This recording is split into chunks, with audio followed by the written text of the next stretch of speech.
Vous êtes toujours dans Culture Média, vous avez bien raison, nous sommes en compagnie du comédien Jean-Pierre Daroussin. On parle de la pièce de théâtre qui est plutôt un spectacle, un seul en scène, Rimbaud en feu. On va mieux vous connaître avec le portrait pré-fame de Lisa Marie Marquez, le portrait de notre célébrité avant sa célébrité. Bonjour Lisa Marie. Bonjour Philippe, bonjour Jean-Pierre Daroussin. Bonjour. Vous êtes une figure du cinéma français mais aussi du théâtre. Vous avez remporté un César et un Molière. Mais comment en êtes-vous arrivé là? On va rembobiner et revenir sur ce qui vous est arrivé avant d'être célèbre. Jean-Pierre Daroussin, vous êtes né à la montagne. Alors, pas à la neige, mais à la clinique, la montagne à Courbevoie. Et enfant, ça vous amuse de créer la confusion quand on vous demande où vous êtes né. Vous grandissez dans un pavillon exigu, 18 mètres carrés, que vous partagez avec votre grande sœur Monique et vos parents. Vous vous rendez compte que c'est petit le jour où vous devez faire le plan de votre maison à l'école, c'est ça? Oui, c'est vrai. La maîtresse avait demandé comme exercice de faire le plan de la maison et moi, c'était vraiment 3 mètres sur 6. Donc, c'était vraiment... Donc là, j'étais un petit peu humilié. C'était bizarre. Enfant, vous montrez très vite de grandes capacités de mémoire. Vous apprenez une récitation en la lisant et vous agacez gentiment votre grand-mère Marie quand vous jouez au jeu des 7 familles avec elle et que vous tenez vos cartes en paquet et pas en éventail parce que vous les retenez par cœur, d'un seul coup d'œil. C'est pas vrai. Et vous êtes toujours hypermnésique? On me le dit, oui, il paraît. Mais oui, un petit peu, ouais. C'est vrai que je reconnais que ça va vite pour apprendre des textes et puis je retiens beaucoup de choses, ouais. Vous passez tous les étés dans le Berry, au Grand Air. Et puis, votre papa est étameur, il vous apprend à bricoler, à limer, à faire de la soudure lorsque vous passez à son atelier. Et il chante tout le temps la même chanson, une chanson qui va bercer votre enfance.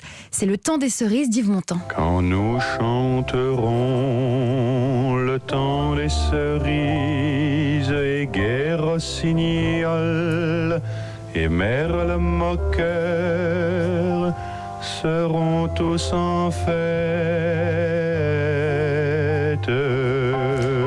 Et télescopage, vous la chantez cette chanson? Oui, dans le spectacle. C'est votre idée? Vous avez demandé ça à l'auteur, à Jean? Oui, absolument. Ça me paraissait évident de chanter cette chanson-là pendant le spectacle. En tous les cas, le personnage que j'interprète doit être aussi il a envie de chanter cette chanson qui est la chanson symbolique du peuple j'allais dire du monde ouvrier, quoi. Voilà.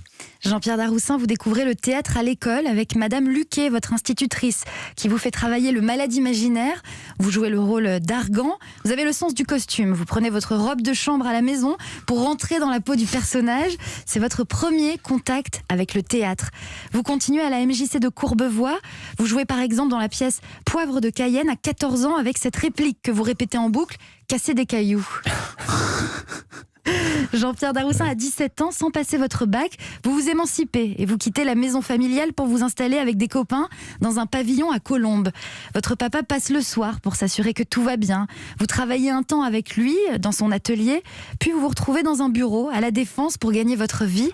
Vous passez de longues journées dans une tour. Vous faisiez quoi comme boulot? À La Défense, ouais. J'étais garçon de bureau, je collais des timbres sur des enveloppes et puis je devais faire le résumé du courrier du matin pour le grand patron des usines et aciéries de Sambre-et-Meuse, l'UASM, et je devais faire le résumé du courrier et je lui apportais le matin dans son grand bureau de la Tour Aurore à La Défense.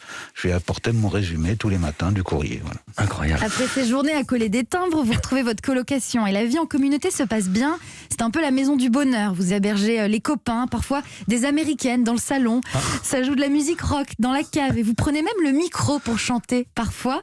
Vous livrez aussi le journal Libération avec la 2 chevaux que votre papa vous a offerte.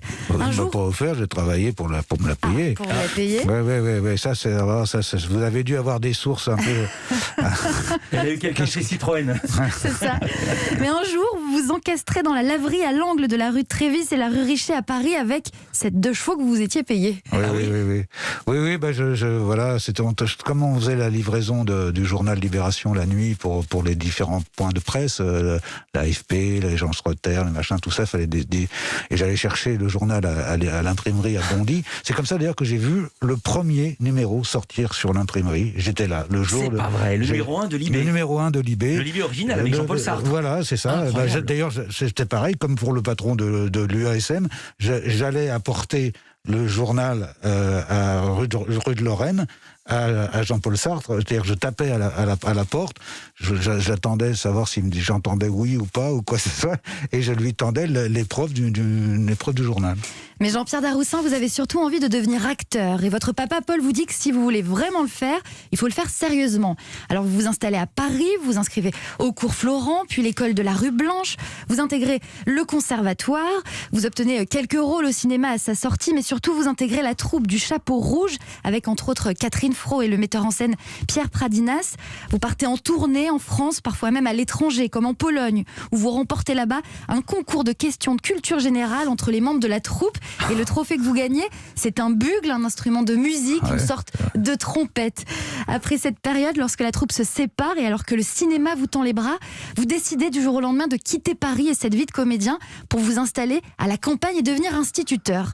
Cette période dure 1 an, une mise au vert, une pause, mais vous ne serez finalement jamais instituteur. À votre retour en ville à Paris, vous faites des essais pour le film Les meilleurs copains de Jean-Marie Poiré et vous décrochez le rôle de Daniel Pécou, alias Dany, un jeune homme un peu babacool pour qui le mal n'existe pas.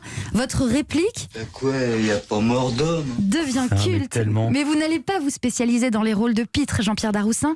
Votre palette d'acteurs est tellement plus grande. Et Dada, comme on vous surnomme depuis toujours, vous n'allez plus cesser de montrer l'étendue de votre talent sur les planches et devant la caméra. La suite, on la connaît. Et moi, je m'arrête là. Merci beaucoup, Lisa Marie. Réaction, Jean-Pierre Daroussin. Je vois à peu près qui vous avez eu des sources. Je ne dirai rien. Ah oui, mais tout était vrai, à part l'achat de la 2 chevaux, tout était vrai. Oui. Enfin, l'achat de la 2 chevaux, oui, parce que finalement, c'est parce qu'ils imaginaient que c'était mon père qui me l'avait payé, mais pas du tout. J'avais travaillé justement et pour me franchement, payer. si on doit faire des livraisons rapidement, une bagnole qui tient bien la route, c'est bien la 2 chevaux. Merci beaucoup, Lisa Marie. Vous êtes